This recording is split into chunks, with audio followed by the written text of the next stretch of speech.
Boa noite a todos que estão chegando. Hoje vamos ter uma live super especial com a nossa campeã olímpica, Martine Grael, que já está aqui. Pessoal que está chegando, já convido para que convide os amigos através do aviãozinho ali de baixo para este bate-papo com essa nossa campeã olímpica, Martine Grael. Bom, pessoal, quem está acompanhando sabe, né? Eu sou o professor Luiz Fernando Cuoso Lemos, sou professor aqui do Centro de Educação Física da Universidade Federal de Santa Maria. E aqui nós temos, ao longo desse tempo, em casa, resolvemos trabalhar com essa semana do NIEMS, procurando gerar conteúdo para as pessoas, procurando trazer e oportunizar o conhecimento do esporte, conhecer várias personalidades, pessoas, esportes distintos, que por vezes, às vezes não estão tão próximos da gente aqui, principalmente da região aqui do Rio Grande do Sul, que é uma região que não tem litoral. Então hoje a gente vai conversar com a Martine Grael, que eu já falei, então eu já vou de imediato chamá-la para esse bate-papo e aí a gente inicia a nossa conversa, que tá ali, já vou chamar e já vou um pouco sobre ela, sobre sua história, sobre o esporte, enfim, sobre todas as questões relacionadas a ela. Olá, Martine, tudo bem? Oi, tudo bem? Tudo bem. Como é que tá a Primeiro, voz aí? Será que é melhor colocar o fone?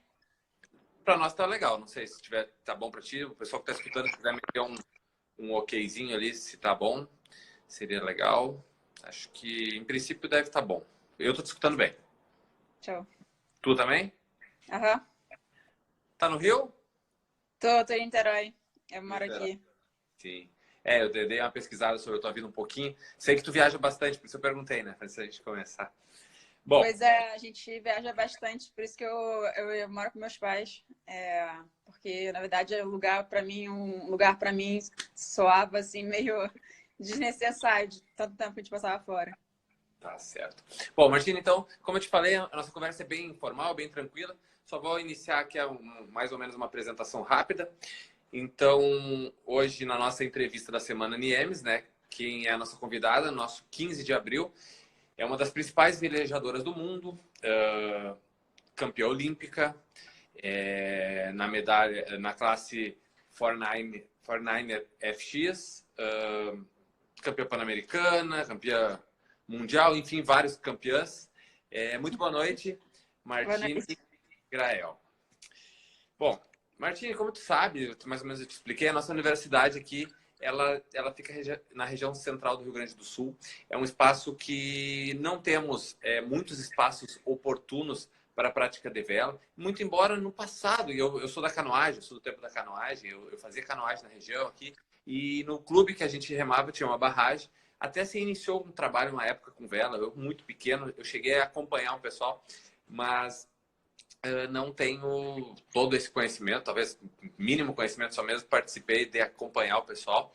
E então, de imediato, eu queria falar assim, bom, o que é a vela? Se tu tivesse que contar para o pessoal assim, bom, o que é o esporte vela? Né? Por exemplo, natação a gente vai, o pessoal ganha quem chega na frente. A vela, como é que funciona? Conta um pouquinho para nós. Bom, para começar, a vela aqui no Brasil está um pouco mais próximo dos grandes polos e o Rio Grande do Sul está em peso na vela de competição olímpica, né? A parte da vela que eu me encaixo mais. E eles são muito bons. A Fernanda Oliveira já foi a primeira medalhista feminina, junto com a Bel, que é aqui do Rio, e foi minha grande inspiração para seguir na carreira olímpica. Né? Acho que quando elas abriram a porta do possível, acho que inspirou muita gente, assim como eu espero poder inspirar também muitas outras jovens vindo aí no esporte. Mas, explicando um pouquinho mais da vela, é um pouco difícil assim, de explicar a vela sem explicar, para mim, um pouco de tradição também. A vela é um esporte que ela deixa um legado não só para assim não só para no esporte como na vida também. E é por isso que é um esporte muito praticado em famílias, porque ele agrega muito valor, tanto ao relacionamento quanto a assim a você crescer na vida, porque as lições são sempre relacionadas, sabe? A que você aprende na vela e que você usa na vida. Mas, bom, a princípio você precisa de vento e água, né? E eu sou extremamente apaixonada pelo mar, água, assim, não consigo me manter longe. E a vela está muito em contato com a natureza, né? Aí no sul tem o Guaíba, onde as pessoas velejam. Aqui no Rio a gente veleja na Baía de Guanabara, às vezes a gente sai. Então, assim, nosso local de trabalho é bem amplo, bem espaçoso. E é uma paixão mesmo. Eu comecei desde pequenininha com minha mãe. E era realmente só por assim, curtir o velejo, colocar o cabelo na água. E depois, aos poucos, foi se tornando como competição. Nesse sentido, em começar pequenininha, eu vi que a primeira vez que talvez tu tenha velejado, tu ainda nem estava no mundo, né? Conta pra nós, tu estaria na barriga da mãe. Inclusive, que seguiu a gente no Instagram, até um abraço pra André. Uhum. A minha mãe é minha ídola também. Ela correu uma regata famosa oceânica que tem aqui no Brasil, que é de Santos para o Rio. 1 ou 2 dias velejando, no máximo 3. E ela fez com uma tripulação feminina sem saber o meu sexo, né? De que ela estava esperando. E aí, depois que descobriu que era menina também, ela mandou uma mensagem para as amigas dela. Era tudo perereca. Que legal. Imagina aí que com meses de gestação da tua mãe, 8, 9 meses, já estava velejando toda a história de família e tudo mais. Que coisa legal a gente conseguir ver o esporte desde sempre envolvido, né? E aí, chegando nesse princípio, bom, tu pequena, tu tem tradição, tu falaste que as famílias estão próximas ao esporte, tu desde sempre brincava na água, brincava de velejar, 4 anos, alguma coisa que eu vi, tu já tem algum envolvimento, isso sempre foi tua rotina? Tu teve um outro esporte? Tu chegou a pensar, bom, vou para esse outro lado, ou não, eu gosto da vela, ou não, eu nem sei se eu quero ser atleta, eu quero velejar, como eu te falei, velejar é preciso, né? Senão a rotina te cansa. Bom, depois que eu comecei a competir quando eu era pequena, eu frequentava a escola também, e eu sempre gostei muito dessa parte atlética, assim, né? Sempre tive muita percepção, né? Sempre tive muito facilidade para me dar com o esporte. E enquanto as minhas amigas odiavam, assim, na minha escola, na verdade, acho que da minha turma, só mais outra menina gostava de educação física. E éramos as únicas. E eu gostava de todos os esportes, mas eu nunca fui muito boa com bola. E eu sempre busquei, assim, atividades ao ar livre. E acho que eu sempre me encontrei muito no esporte. Mas um esporte que eu pratiquei muito e tenho, assim, dedicação, assim, no coração, levo muito, é a capoeira. Eu fiz durante bastante tempo e parei porque era bem exigente fisicamente e eu estava viajando muito e minha professora cobrava muita parte de cultura da capoeira que eu não conseguia dedicar muito tempo. A história da capoeira, que é muito legal. Acho que é uma história, né, muito relacionada à história do Brasil e eu assim, ainda levo no coração.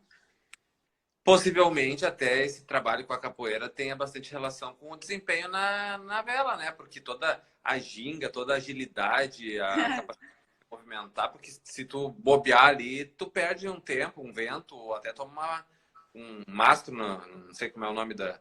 Né? Se tu se Retranca. Você tem que ser bem ágil, principalmente o barco que eu faço. O barco que eu velejo, ele é muito ágil e dinâmico, assim. Então, se você mosquear, você vai para a água. Então, realmente, nesse aspecto, eu acho que a capoeira ajuda muito na percepção do corpo. É super importante, né? A gente tem falado, a gente já conversou com outros atletas e várias vezes as conversas, os assuntos são recorrentes. E essa questão de experiências motoras e coisas na infância, no aprendizagem, sempre aparece. Os grandes destaques tiveram um momento de oportunidades, infância, vivenciaram ao ar livre, como tu falou. Tua brincadeira era pegar o teu quintal e velejar quilômetros, talvez. né? Então, olha que bacana o quanto, sei lá, correr, brincar, tá na função. E tudo isso, mais a capoeira e mais outras ações, vai repercutir, né, no detalhe, lá na hora da especialização, né? Que é o caso ali na tua modalidade, né? Eu frequentava um clube aqui em Niterói, que era perto da minha casa. Era bem pequenininho, mas acho que até por ser pequenininho, os pais deixavam as crianças bem soltas, assim. E os funcionários todos eram, né, quase que meus segundos pais. E a gente jogava bola de manhã até a hora do almoço, aí velejava, e de tarde a gente jogava taco ou pique point. Então, assim, era realmente muita atividade física, intensamente, a gente gostava muito. Muito bom. Tem algumas perguntas que estão acontecendo, eu não vou fazer ela nessa ordem, vou deixar para mais à frente, mas é de um aluno do mestrado aqui. Legal a pergunta, obrigado, Igor. Mas antes disso, vamos continuar aqui, tentar ir mais ou menos cronológico, para depois a gente tentar falar alguns temas soltos. E ao longo disso, se nós falar outras coisas, também não há problema. Vou te falar. É bem uma. Ó, tem o pessoal falando que tu é uma moleca ali. Bom, tá, e daí tu foste campeã lá, optimista, individual, algumas vezes, e aí como que isso surgiu, essa decisão em trabalhar em dupla, com a Caena, eu sei que vocês estiveram juntas, depois separadas, juntas, enfim, consegue mais ou menos contar isso para o pessoal que não conhece a tua vida, para entender um pouquinho como é que funcionou toda essa questão, também não só de talento, mas também essa questão de organização, de pensar, de enxergar oportunidades, convite, olha, essa menina minha amiga, tem as características, a gente pode se dar certo. Por vezes, na outra Olimpíada, teve outra colega que acabou que eles não chegaram. Essa questão de escolha, de parceria. Mas vamos falar da Caena, que é a tua parceira de carregar bandeira, a tua parceira mundial, olímpica, enfim. Uhum. Bom, a gente se conheceu velejando Altimix, que é um barco bem pequenininho para criança. E eu era bem ruim no Optimist quando eu comecei, assim, bem ruim mesmo. Eu chegava em último, mas eu era muito persistente. Eu sempre ia para a próxima regata, eu sempre queria terminar a regata. Eu acho que essa persistência, assim, me levou um pouco na vela. Obviamente por causa dos amigos. E a Caena era uma dessas amigas que ela era de outro clube, mas a gente se falava. E eu fiz muitos campeonatos, graças a meus pais, né, poderem me levar para lá e para cá. E você faz uma turma, né? Muito, muito forte, assim, de amizade. E depois você vai crescendo, você precisa sair. O Optimist é a única classe que tem idade, é até 15 anos. E quando eu saí do Optimist, eu fui junto com a minha melhor amiga do colégio, que velejava também. A gente começou a velejar junta, de dupla. Eu nem sei assim, muito bem como foi essa escolha, mas acho que era a única classe que tinha a classe mais popular, que tinha mais gente na minha geração. E isso acontece muito. Assim, eu vejo as crianças saindo do Optimist hoje em dia e elas vão para a classe que tem mais gente. E essas classes mudam ao longo do tempo. E daí eu comecei a velejar contra a Caena, mas essa minha amiga ela foi fazer intercâmbio e a gente viu que assim, nossos objetivos eram um pouco diferentes. Ela queria velejar porque ela curtia muito, assim, viajar, encontrar com os amigos, e eu gostava muito de competir, muito mesmo. E quando ela viajou, eu fiquei um tempo estudando, e acho que foi a fase mais negra da minha vida, assim. Eu só estudava e não fazia mais nada. Mas aí eu comecei a viajar com a Dani, que foi uma outra parceira minha, velejei contra a Caena. E aí a competição era mais acirrada. A gente velejava muito, muito parecido. Só que tinha um campeonato que nem a minha dupla, nem a dupla dela podia correr, porque elas eram mais velhas. Só eu e a Caena da nossa geração podia correr. E aí a gente combinou de correr junto e foi isso. A gente treinou para o Mundial da Juventude, que ia ser em Búzios. A gente ganhou a seletiva. Aí quer dizer que a gente ia correr o Mundial juntas. E corremos juntos o Mundial, que a gente ganhou, o Mundial da Juventude. E foi, assim, muito legal. Foi muito legal. E depois a gente voltou para as respectivas duplas. E, bom, e aí a história, não sei, continua. Não sei se você quer perguntar alguma coisa. Quero chegar nesse ponto, tá? Vocês voltaram, mas vocês tu trabalhou para a Olimpíada de 2012, Londres, isso? Na verdade, até aí eu não pensava em Olimpíada, assim, era um sonho muito distante. E esse Mundial da Juventude foi em 2009. Eu já estava correndo já há 2 anos com a minha dupla.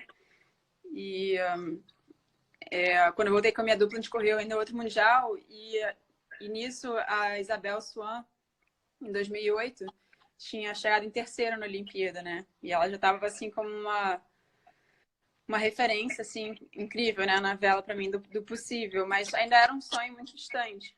E daí, em 2009, a Isabel estava assim, ela tinha se separado da dupla e ela tinha voltado para Niterói. E aí começou assim meu papo, nossa, mas a Isabel tá sem dupla e tal.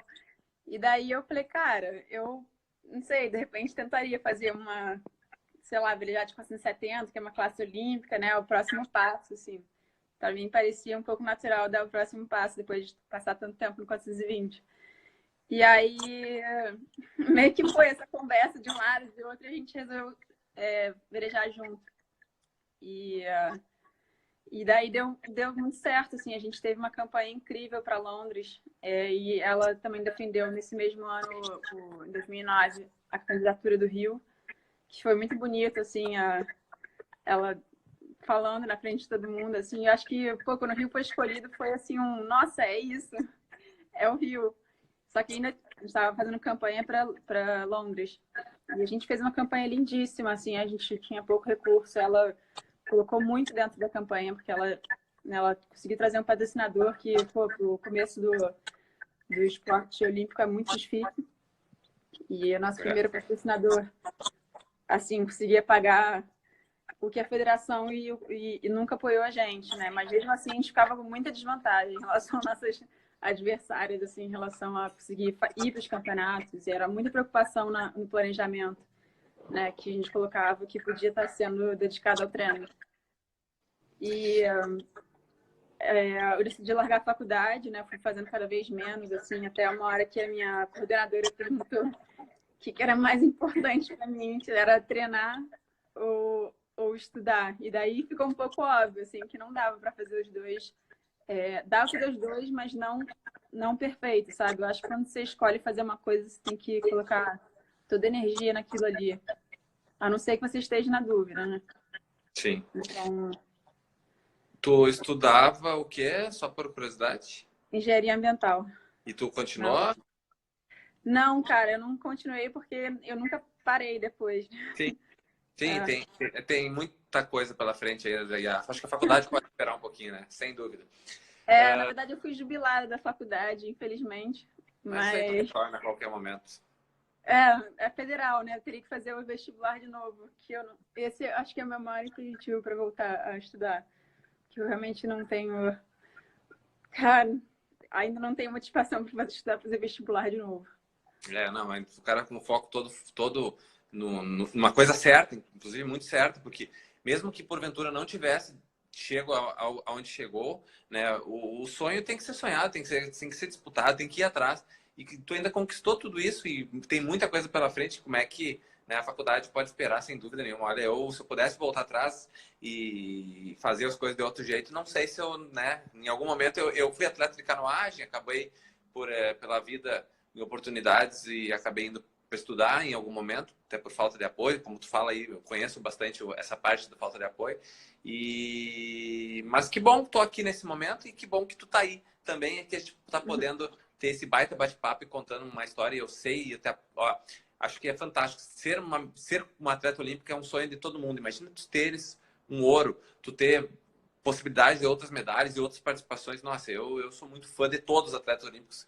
E quanto mais aí de ti, com todas. Inclusive, eu quero te agradecer muito por tu estar com esse bate-papo, porque eu estou falando com a campeã olímpica, né? O pessoal que está acompanhando, não é a Universidade Federal de Santa Maria, essa live fica 24 horas depois, vai ter várias pessoas que vão acompanhar ainda, depois a gente deixa ela salva. Então, é super importante para nós do núcleo, e o nosso núcleo pensa em elevar o esporte em alto rendimento, e tudo bem que talvez a vela aqui em Santa Maria não seja possível, ou até seja, mas é legal a gente conhecer todos os esportes e tudo mais. Vamos continuando. Quando é que tu fez uma volta ao mundo, Martini? Eu vou só responder aqui uma pergunta que não sabia que a gente não tinha tido apoio no primeiro momento. E não, na verdade, ninguém tem apoio em primeiro momento. E isso é é um pouco assim uma utopia dos jovens, deles acharem que eles vão começar no esporte e vão ter o apoio. Assim, eu converso com muita gente que me pergunta disso, assim, mas eu não tenho apoio, mas na verdade tem muita coisa que você pode fazer sem apoio, sabe? Onde você tá, assim, muita gente começa a velejar, mas eu não tenho um barco. Pô, mas a federação tem um barco que às vezes não está sendo usado, um barco velho, sim, mas você pode começar a fazer grande parte dos seus treinos com barco velho antes de você demonstrar que você, né, tem potencial. Eu acho que é isso, assim, você fazer o que você tem, o que você pode com o que você tem, enquanto você não tem condições de fazer melhor ainda, sabe? É até uma oportunidade de aparecer, né? Porque às vezes, imagina, tu usa um barco lá, eu vou usar o mesmo exemplo da canoagem. Por vezes a gente ia para um campeonato e não de sair de Santa Maria para ir competir lá em cima, o cara só ia com o reminho na mochila e olha lá, né? E chegava lá e usava o que tinha. E claro que daí eu tô falando já ir competir, mas digamos, para treinar, enfim, treinava com o que tinha também. E aí o teu talento vai você sobressair, em algum momento vai surgir o patrocínio, esperamos, né, para a grande maioria das pessoas. Às vezes pode não acontecer, mas e aí o espaço vai aparecendo, né? Então é por aí mesmo, também concordo muito contigo. Sobre a volta ao mundo? Bom, depois de fazer a campanha para Londres, a gente não classificou para a Olimpíada. Apesar de ter sido uma campanha assim sensacional. E depois na sequência, eu cheguei para Londres com um projeto do COB de jovens atletas. E quando eu via a cerimônia de abertura, eu chorei muito, assim, porque eu realmente achava que eu podia estar lá. A gente tinha potencial, a gente estava muito bem nas competições. E acho que aquilo lá foi um choro, assim, do tipo, nunca mais eu quero estar nessa situação aqui, entendeu? Quero estar na outra, assim. É isso eu te perguntar, tu chegou a ter, além de estar como atleta, chegou também a ter pensamento, poxa, será que deu? Não vou mais velejar, não vou mais competir ou não? Vou velejar mais e vou treinar muito mais. Não, eu sabia que a gente tinha muito potencial e até o Bernardinho fez uma palestra para os atletas jovens, que eu tipo, até hoje me lembro, que basicamente ele falava para usar o seu descontentamento como uma mola, como se você tivesse caído no fundo do poço, mas o fundo do poço tivesse uma mola para você dar impulso para subir mais alto ainda. E foi bem meio que isso, assim, depois desse momento, assim, eu fiz tudo o possível, tudo que estava no meu alcance para fazer o melhor possível. Porque eu sabia que para fazer uma campanha legal, assim, você não pode deixar de fazer nada. Você tem que fazer tudo que você pode. Então, assim, eu realmente fiz tudo que eu podia. Eu, sabe, tentei me comunicar, me articular da melhor maneira que eu podia para... nesse momento, eu comecei a brilhar com a Caiana, né? E foi uma troca, assim, bem substancial. Eu saí de uma campanha que já estava tendo um sucesso relativo.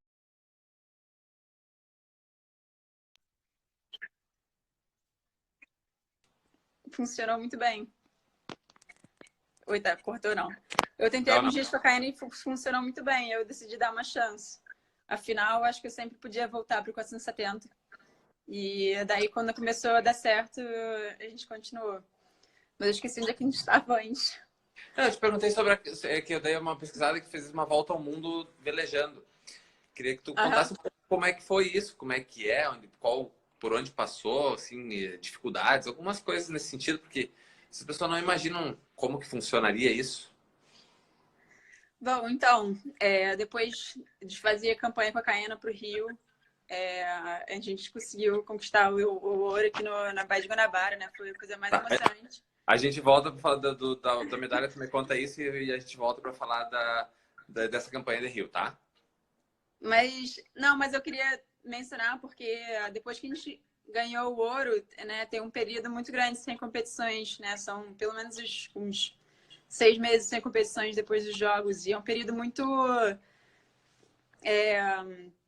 enfim, a gente ficou pensando assim que se a gente voltasse imediatamente, né? É muito intenso você trabalhar como dupla. E que se a gente voltasse imediatamente após os jogos, ia ser muito difícil, assim, relacionamento de construir até os próximos jogos, né? De Tóquio. E seria bom a gente ter outras oportunidades de outras classes, inclusive, para a gente... Na vela, você sempre aprende, né? Você aprende, ou você aprende acertando, ou você aprende errando. Então, quando você tem múltiplas experiências em outras classes, você veleja com um cara de final de semana, veleja com um catamarã aqui, uma competição. Então, você sempre aprende muita coisa, independente da idade, da experiência do velejador, por bem ou por mal. E daí a gente começou a procurar algumas regatas, assim, mas para vela, para mulher, na vela feminina, é muito complicado. A gente não é chamada para nada, sabe? Mesmo com a medalha olímpica aqui no Brasil, a vela profissional já é muito pequena. E então, quando eu escutei falar que mudaram as regras para incluir mulheres na Volvo, me chamou muita atenção. E eu comecei a avaliar a primeira possibilidade, se eu tinha assim, alguma possibilidade de eu fazer. E eu comecei a perguntar para todo mundo que eu perguntava o que achava, que todo mundo que eu conhecia que tinha alguma coisa a ver com vela oceânica ou que já tinha tripulado um barco com muita gente. Eu perguntei para muita gente. E uma dessas pessoas que perguntou passou o meu contato para uma outra pessoa que era de um dos times. Aquele telefone sem fio. Uhum. Eu acho que essa minha curiosidade de saber, de repente, meio que impulsionou alguém para me chamar para testar. E, bom, e daí foi uma longa história. Assim, eu entrei para um time para testar e depois acabei fazendo regata com outro time. Mas é um mundo, assim... Era um mundo um pouco desconhecido para mim, porque eu sempre participei de vela, né, dentro do esporte, de vela costeira e... assim, a vela oceânica era uma coisa muito nova para mim, mas eu, assim, entrei de cabeça, assim, eu queria fazer o melhor que eu podia. E essa regata de Volta ao Mundo, ela é com paradas e é por times. Então, os times eram de mais ou menos umas 9 pessoas e um repórter a bordo. E você veleja através de turnos, você vai revezando e, né, então, você veleja sem parar. Quanto tempo? Noite. As pernas duravam mais ou menos uns 20 dias. Então, a gente teve algumas pernas curtinhas na Europa, mas a gente teve muitas pernas longas, né? Da Europa para a África do Sul para a Austrália, Austrália para Hong Kong para Nova Zelândia para o Brasil, Brasil para Newport, nos Estados Unidos, e dos Estados Unidos para Cardiff, na Inglaterra, e ali mais umas curtinhas. E então, assim, foi uma baita de uma volta ao mundo. E no total isso deu tempo de meses? Quanto? Foi... olha, eu comecei a treinar em março, abril, com o primeiro time de 2017 e em julho de 2018, junho de 2018, final de junho e julho foi quando eu terminei, assim, fui embora. Então foi mais de um ano. Mais de um ano. O pessoal tá perguntando sobre medo, ondas altas, noites ali. Deixa eu ver. Uma sensação de medo? Cara, eu nunca cheguei a sentir medo no barco. Eu acho que isso eu tenho que agradecer muito a minha tripulação. Eu acho que por mais que tinha momentos muito intensos, eu sabia que cada um ia fazer o necessário. Se alguma coisa acontecesse, cada um ia fazer a coisa certa. Eu tinha essa confiança. E, obviamente, assim, sempre muito realista também de que coisas ruins podem acontecer a qualquer momento. A gente quebrou no meio do caminho, um pouquinho mais perto da África do Sul, mas indo para a Austrália. E a gente quebrou o trilho da vela e uma tala. E a gente... foi uma manobra bem ruim que a gente fez. E a gente ficou assim, meio com a asinha quebrada, vamos dizer assim. E aí a gente teve um pouco mais de tempo enquanto estava secando a cola e tal, e para olhar em volta, assim, apreciar. E a gente estava passando por uma frente fria, e você imagina que no sul, assim, as ondas dão a volta, né? Até da América do Sul até chegar na América do Sul de novo, não tem nada impedindo. Então elas ficam muito grandes. E naquele dia eu pude realmente observar, você está sempre olhando para frente, né? Para as velas. Nesse dia eu pude olhar para trás e observar assim as diferentes tonalidades do azul, do branco, até o azul marinho, assim, azul escuro. Então foi muito bonito, assim. e imponente ao mesmo tempo. Não sei. Mas, assim, medo mesmo, eu nunca tive. Nossa, isso deve ter sido fantástico. Eu gostaria de estar nesse momento, assim, enxergando isso que tu falou, assim. Tentei me imaginar, assim, pensando nos filmes, ou enfim. Tentei me imaginar... Eu fiz uma coisinha muito simples, muito pequena perto, né? Que foi em 2007, nos Jogos Pan-Americanos. A gente fez teve um evento satélite, que foi uma canoa havaiana, que fez na Marina da Glória ali. E só de entrar ali com aquelas canoas havaianas ali, passar nas boias, eu vi o quão grande aqui. Isso que eu tô falando, bem menor do que tu tá falando. Eu tô falando aqui na Marina da Glória, tu deve conhecer perfeitamente, muito melhor do que eu também. Mas eu achei fantástico aquilo, porque eu acostumado a remar em águas paradas, coisa e tal. E pensei, nossa, que troço maravilhoso. Imagina isso que você está falando, exponenciando, nossa, ondas absurdas. Eu tô ficando até assustado. O pessoal deve se assustar olhando, imaginando isso aí. Mas que legal, muito legal escutar coisas diferentes, assim, muito diferentes para nossa região, que eu falei, assim, 90% do pessoal que escutar não vivenciou, não conhece isso. Só falar mais de medo ali, mais algumas questões. Mas aí vamos para nossa medalha. Eu acho que senão a gente vai. Eu vou fugir, daqui a pouco termina a nossa hora de conversa. Tá, eu vou só responder mais uma, assim, do Tá? perrengue. Eu acho que perrengue mesmo, quando você olha para trás, raramente, assim, é perrengue, sabe? Eu acho que, para mim, o que eu posso dizer de perrengue foi relacionamento interpessoal. No barco, imagina só, você tá no barco durante 20 dias com pessoas que você não são, assim, suas amigas. Elas são pessoas que estão trabalhando ali com você.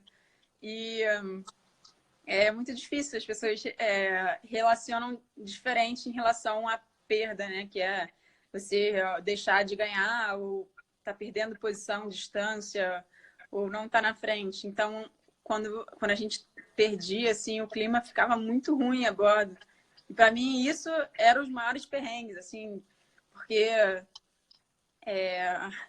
tinha, assim, um pouco de ego e tal, e as pessoas não ajudavam muito umas outras, sabe? E aí começava, tipo, um tal de falar mal um do outro. Pra mim, aquilo era que nem um câncer, sabe? Quando você começa, não para, vai se espalhando. E eu acho que isso eu repudiava bastante. Acho que podia sempre ser melhor. Mas, É, esse era o é, perrengue.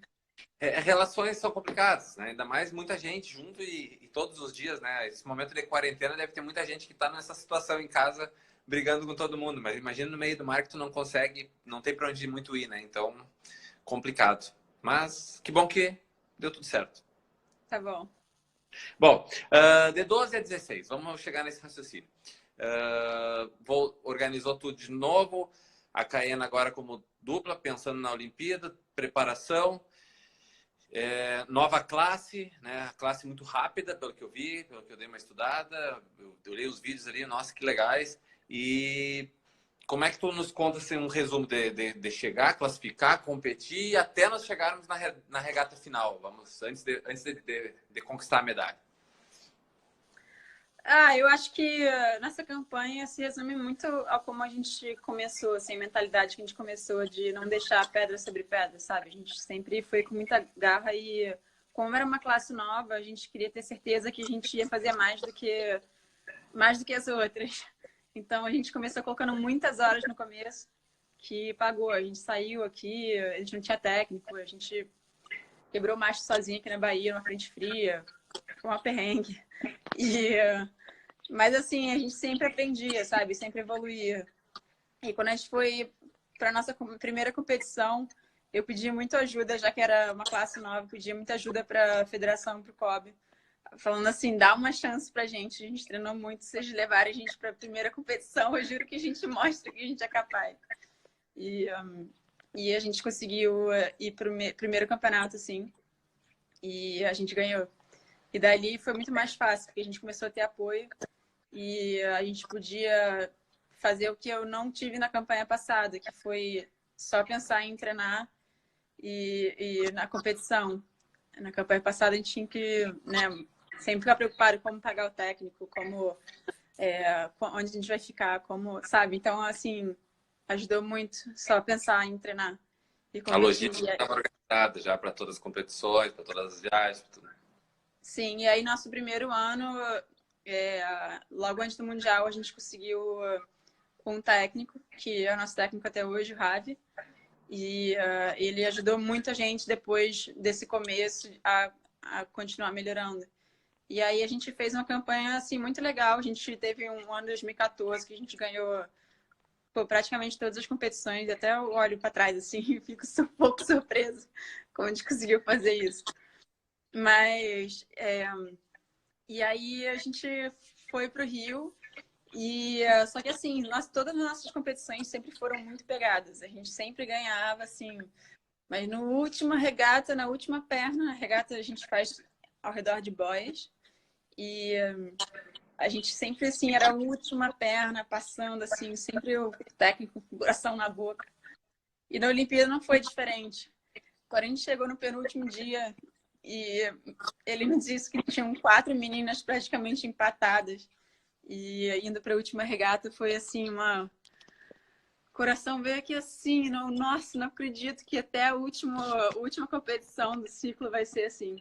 Podia ser ouro, prata, bronze ou a quarta colocada na última ou regata. nada, exatamente. Tudo podia acontecer. Dizem que é medalha de couro. E o detalhe ainda é que a vela, com toda a tradição, poderia sair da Olimpíada em casa sem medalha, né? Sim. Mas, assim, aí desse dia, assim, foi... a gente teve um dia livre antes da última regata, que foi terrível, assim, porque nossa cabeça só pensa assim, né? Você quer pensar no final, no pós, assim, mas eu sempre obrigava, não, tipo assim, não, regata, ficava tentando imaginar, assim, mentalizar a regata, assim, a largada. E até um amigão nosso estava assistindo as regatas no dia anterior, falou, olha, muita gente está perdendo a regata na largada, hein? Não vão errar essa largada. Daí foi meio que isso. A gente falou, cara, vamos fazer uma coisa de cada vez. Primeiro a gente faz a largada, depois a primeira perna, depois a segunda, e a gente foi indo perna por perna. E foi muito legal, assim, a gente conseguiu ir recuperando. E na última perna da regata, a gente ganhou o ouro. Quando vocês terminaram, o que veio na cabeça, no coração, em tudo? Antes de chegar, olhando as pessoas, enfim. Ai, nada, acho que tipo alívio, assim, tipo conclusão feliz, não sei, assim, era tipo vontade de gritar por muito tempo sem parar, abraçar, não sei. Foi muito legal, assim. É Legal assim, de feliz, você não pode pensar na medalha até você cruzar a linha de chegada, meio que isso. Você fica se segurando, se segurando, se segurando, se segurando, e até o momento que tipo, você não precisa mais pensar. E é isso, eu acho que eu estava assistindo uma live hoje de uma menina que ganhou o ouro também no Rio, a Cecília Carranza, que velejou com o Santiago Lang, que foi uma medalha muito expressiva, porque Santiago teve câncer no pulmão e se recuperou para correr a Olimpíada e ganhar a medalha de ouro. Então foi uma história muito legal, assim.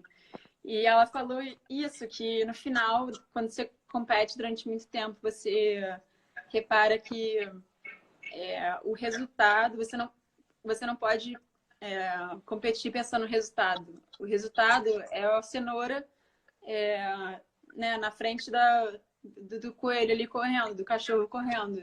Ele é um incentivo, mas o que você realmente precisa apreciar é o caminho, que é o que faz diferença, as amizades que você faz, os lugares que você vai. Assim, eu tenho tantas amizades ao redor do mundo, assim, pessoas muito queridas e exemplos também.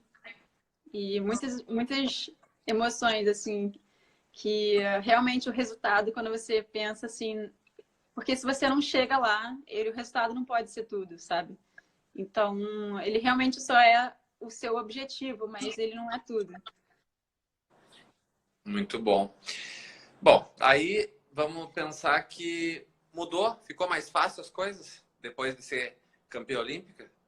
Pensando para 2020, 2021, ou todo o que vem pela sequência? Não tô olhando os comentários aqui. Adoraria ser patrocinada. Mas, na verdade, a gente pensou muito, eu pensei muito nisso, né? Depois dos jogos. E todo mundo perguntava o que mudou, o que mudou. E, na verdade, eu sentia a mesma pessoa. Mas eu senti que as pessoas ao redor da gente mudavam. Mas uma coisa muito legal, assim, é o poder que a gente começou a ter de inspirar os atletas jovens. E eu acho que isso é o maior legado, assim, que eu guardo. E eu espero muito poder passar para frente a informação toda que eu ganhei e conquistei. Eu acho que eu gostaria muito de passar para as próximas gerações, de incentivar. Eu acho muito legal quando alguém vem perguntar para mim alguma coisa, independente assim de quão importante seja, quando algum jovem vem perguntar, sempre incentivo, cara, manda mensagem, pergunta que alguma hora eu respondo. E eu acho que assim esse poder de incentivar a próxima geração é muito legal. E já me repeti 3 vezes já, mas é isso.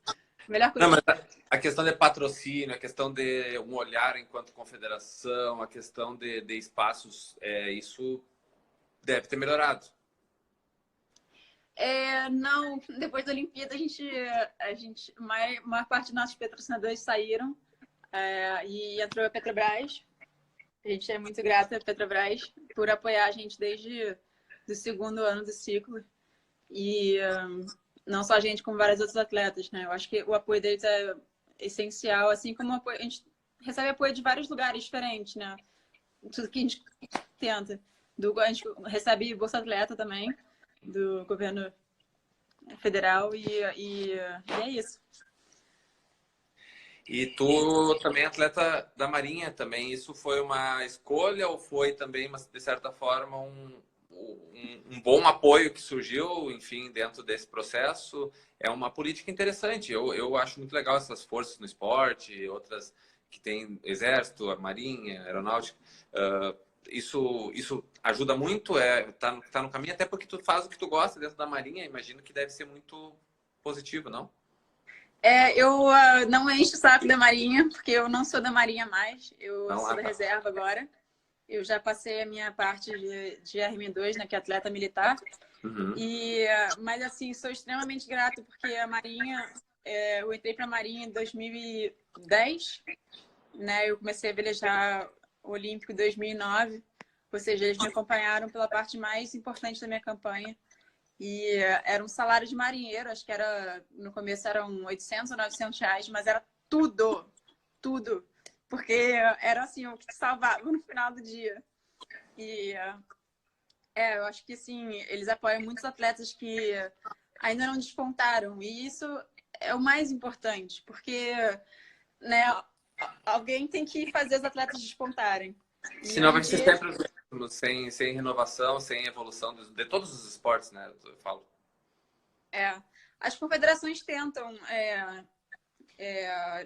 assim, incentivar atletas jovens, mas não sei, eu vejo assim que as confederações se enrolam um pouco também em como motivar os jovens. E eu assim vejo todos os meus atletas, os meus colegas atletas, até a Gabi está assistindo aqui, tá aí em cima, e o apoio da Marinha ainda é muito importante. Bom, e para 2020, 2021, já que vamos aproveitar e vamos juntar com a pergunta do professor Igor, que pediu lá, meu aluno do mestrado. Ele perguntou sobre treinamento, como funciona. Acho que ele quer entender um pouquinho, talvez, sobre rotina, sobre quantas vezes tu tá na água, qual o treino adicional que possa ter, um treino de cardio, um treino de força. Enfim, se tu conseguir, então, pensar, me responder basicamente como funciona o treinamento do velejador e nisso pensando como é que a gente chega em 2020, 2021, assim, para Tóquio. Então, até tava o André Pena, um amigo meu que está aí, e ele está pedindo uma aventura aí, porque realmente nesses tempos está faltando uma aventura. Mas realmente eu acho que um pouco de tempo de ficar em casa. E a gente estava na Espanha quando tudo isso explodiu, e já estava explodido na Itália, né? E meus colegas de lá falavam assim, não sei como que aí não está fechado. É um absurdo que as pessoas negligenciem assim essa coisa que está por vir. E quando cancelaram todos os eventos, a gente estava lá na Europa, a gente não tinha noção, assim, a gente ainda pensava muito na parte atlética, de como a gente vai, assim, se dar bem com essa situação, vamos ficar aqui treinando e tal. até realmente cair a ficha que, cara, não, isso é uma situação além da parte atlética, é uma situação humana que a gente precisa realmente se retirar e ir para casa, sabe? Isso para um atleta difícil, sim, sabe? Mas foi necessário. E acho que todo mundo tá se motivando de maneiras diferentes. Eu tenho assistido muitas palestras e lives e tenho estudado assuntos que me interessam, sejam trabalhos acadêmicos ou, enfim, simplesmente vídeos no YouTube. E tenho feito minha preparação aqui em casa. Eu, né, inventei, puxei um cabo para mim ficar fazendo trabalho de força com o braço, consegui uns pesos para fazer trabalho com a perna. Enfim, cada um faz do jeito que dá. Mas normalmente, vamos pensar assim, se eu fosse iniciar hoje na vela, se eu quisesse conhecer como é que é a rotina da Martine nos dias normais, quantos dias por semana ela está na água, qual é o treino adicional, ela dá uma corrida, como mais ou menos, resumidamente, lógico. Bom, eu... Me escutou? Parou?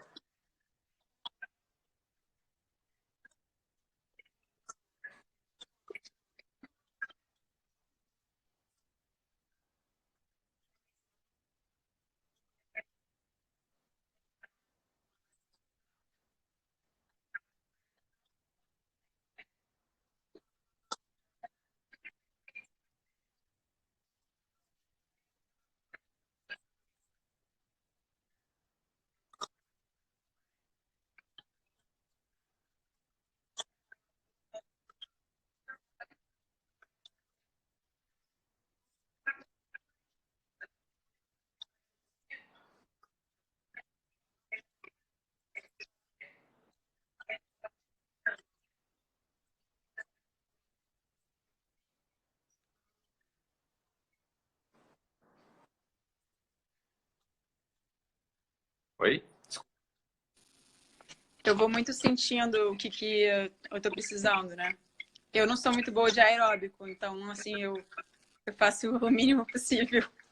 Mas, assim, dentro de estar com a preparação o melhor possível também. Algumas pessoas falaram que parou ali ao áudio, eu tô te escutando bem, eu não sei como é que se... Tu tá me escutando bem? Acho que então deve estar tranquilo, talvez seja para alguns. Até vou pedir pro pessoal que tá me acompanhando para me dar um feedback. O que a gente pode esperar para 2021, Martim? 2021 vai ser um ano que, na verdade, as competições precisam ainda... Depois que do coronavírus, todas as competições foram canceladas. E nosso maior prejuízo é não ter a perspectiva de correr uma competição. E esse ano, realmente, se houverem competições, provavelmente vão ser competições nacionais.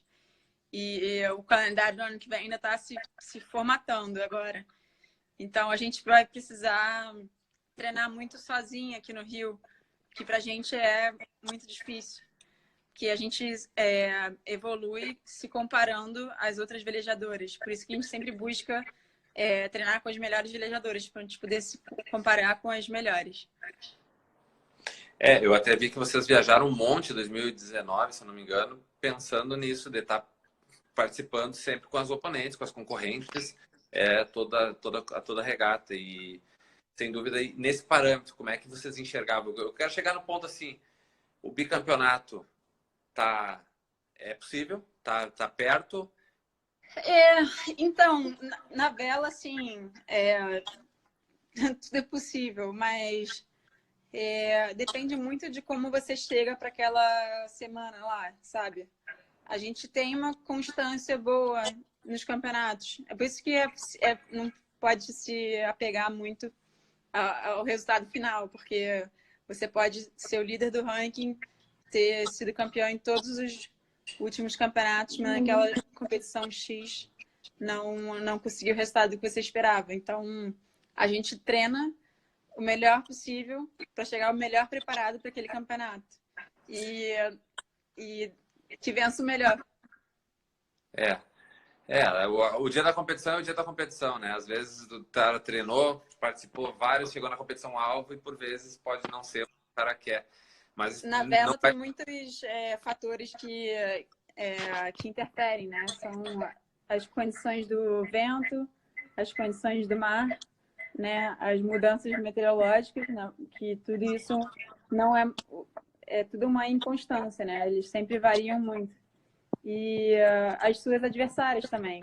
Então, são várias variáveis que entram ali dentro da sua performance esportiva, que você não pode controlar. Sem dúvida. Mas você tem que tentar se adaptar e quem se adaptar melhor ganha. A gente larga, né, junto e quem consegue, a gente diz, ler, né, melhor a raia, que é prever, tentar antecipar as mudanças, consegue chegar na frente. Então, quem tem a menor pontuação ganha. Tá certo. Mais em cima ali, o pessoal tinha feito uma pergunta, uma aluna nossa perguntou, Maria Isabel, perguntou sobre as mulheres no esporte, né? Naquele momento que nós estávamos conversando sobre oportunidades, que tu estava nessa competição do Volvo, então vamos voltar rapidinho a isso. Como é que tu vê isso, né? Indo ao encontro até de vocês terem sido porta-bandeira ali em Lima, que é um grande reconhecimento, até uma outra questão legal, né? Bom, depois falar da outra questão. Mas sobre Lima, vocês foram porta-bandeiras, além disso, você... Como que tu enxerga esse espaço? Porque, por exemplo, eu trabalho com educação física, eu estou sempre falando sobre esporte com meus alunos. Atletismo, esportes contemporâneos e outros esportes.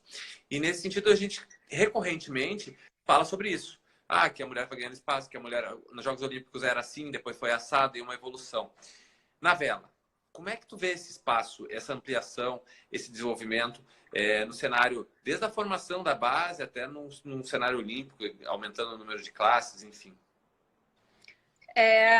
Eu acho que o espaço para a mulher na vela olímpica assim, é muito aberto, né, hoje em dia. E eu acho que até me sinto assim muito bem dentro do esporte olímpico com a mulher. Eu acho que assim, sendo pouco comparada com os homens. E só que na vela oceânica é o contrário, assim, na vela oceânica é um pedaço assim extremamente machista e de muitas poucas oportunidades. Então acaba que as mulheres têm menos experiência que os homens, naturalmente, por não competirem tanto, não terem as mesmas oportunidades de estarem em barcos, participando de posições de manuseio das velas, de posições importantes dentro do barco. Eu acho que sempre sobra assim as posições menos importantes.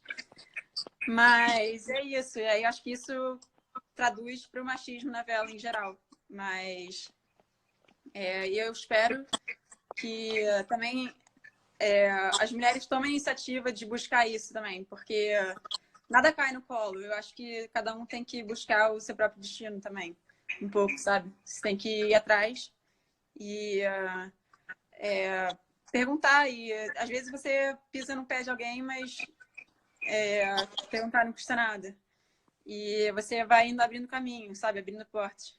Eu acho que as mulheres têm que fazer uma revolução de cima para baixo, de baixo para cima. E realmente tem uma diferença física.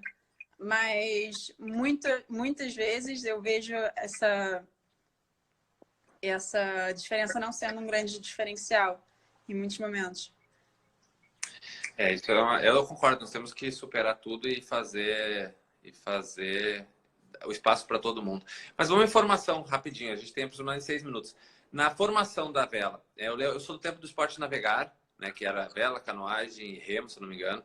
Eu lembro que tinha várias criançadas começando e coisa e tal. Como que hoje tu enxerga, não sei se tu está perto disso, projetos, como é que tu enxerga, quais seriam os principais polos, onde é que tem esse investimento? Mais clubes, mais governo, mais iniciativa privada? Tem renovação? Tem formação? Cara, para quem está começando a velejar, eu te aconselharia, assim, obviamente, se filiar a uma escola de vela ou achar um tutor, cara. Sabe, tipo um guru, uma pessoa que você conhece que veleja, que você possa pedir ajuda. Eu acho que é muito importante você dá para cortar muito caminho e com alguém te aconselhando. Então, usa dos amigos e também, sabe? Mas eu acho que assim, se você realmente não tem nada ainda, eu acho que você precisa se filiar a uma escola de vela ou alguma coisa do tipo.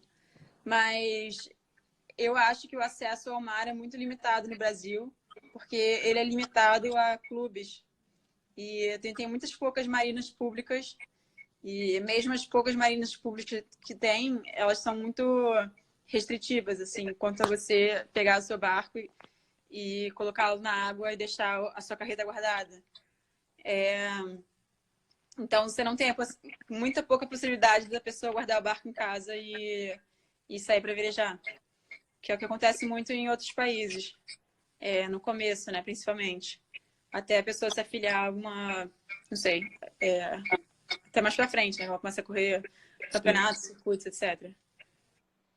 É uma questão legal escutar isso de ti, uma campeã olímpica, mostrando, né, que nós, com um baita país, com uma orla gigante, com quantidade de marinhas, enfim, talvez haja Sim, a gente falta. tem. Nós somos um dos países com a maior quantidade de costa, e mesmo assim, muito poucas pessoas velejando, né? Principalmente no norte do Brasil. Eu tive a oportunidade de ir para o Nordeste, em Camocim, esse ano, e eu conheci a vela através das canoas, e foi assim muito bonito de ver a vela em outras modalidades no Brasil. E ela está ali presente, mas ela é muito pouco valorizada. E através de uma iniciativa da prefeitura de colocar um prêmio para uma regata anual, incentiva a cerca de 100 canoeiros a manter os seus barcos e manter a tradição também, porque eles usam os barcos para pesca. E tem um prêmio para essa regata e mantém todas essas pessoas nas suas tradições. E acho que isso é muito uma iniciativa que precisa manter e ser valorizada. Bem, Martina, nossa live, infelizmente, o pessoal até perguntou se nós vamos começar outra, mas não vou mais passar na tua participação aí, está sendo super fantástico aí com a gente. Martine, eu quero te agradecer muito, eu quero te deixar aí um tempo para tu falar o que tu quiser falar, agradecer, falar, enfim, o tempo é teu. O pessoal da universidade tem certeza que está muito satisfeito com conhecer um pouquinho de ti, ver a empatia, super disposta a contar e falar sobre a tua vida, uma atleta olímpica, campeã olímpica mundial, então não é qualquer pessoa. Então, contigo, pode falar. Para as dúvidas da Volvo, eu estou usando bastante esse tempo. Quer dizer, bastante não, eu comecei anteontem. Mas escrever um pouquinho sobre a Volvo. Quem sabe sai alguma coisa aí daqui a alguns anos. Não sei, porque a velocidade que está indo vai demorar um tempo. Mas aí eu vou colocar no papel, mais ou menos. Um pouco da experiência. Bom, então, Martine, eu queria assim, te agradecer muito, tá? Nós temos 2 minutos para de 1h56, começou uma contagem regressiva para mim aqui. Não, nem conta, então. Eu queria agradecer também. É sempre bom bater um papo assim. Então, assim, nós aqui da universidade foi fantástico, é uma primeira aproximação a esse esporte e que na nossa cidade não tem na nossa região, ou muito pouco, e a gente sabe da importância dele nacional, a gente é muito contente com toda a história da vela, né? Tu e teu pai são os únicos pai e filha campeões olímpicos do Brasil, uma história muito bonita, até nem falamos, enfim, né? Nós teríamos que falar 3 horas, 5 horas, um dia inteiro se fosse falar sobre toda a tua história. Então eu queria te parabenizar muito e te agradecer em nome da universidade, em nome do nosso núcleo. E aí, se tu quiser falar mais alguma coisinha, tudo contigo. Não, tranquilo. Eu quero agradecer a presença da galera aí. Tem uma galera conhecida, Blutec, Ana, e a Lili, que eu tô vendo aí também. Só mandar um abraço para todo mundo que tá assistindo e de repente rola outras lives aí. Isso aí, muito obrigado. Então, na sexta-feira... Obrigada a você, viu? Vai, eu que agradeço. Na sexta-feira, quem quiser acompanhar vai ser com a Joana Maranhão da natação, nesse mesmo horário às 6h30. Um grande abraço, então, Martine, abraço a todo mundo que acompanhou. Obrigado e até mais. Valeu! Até mais. Tchau.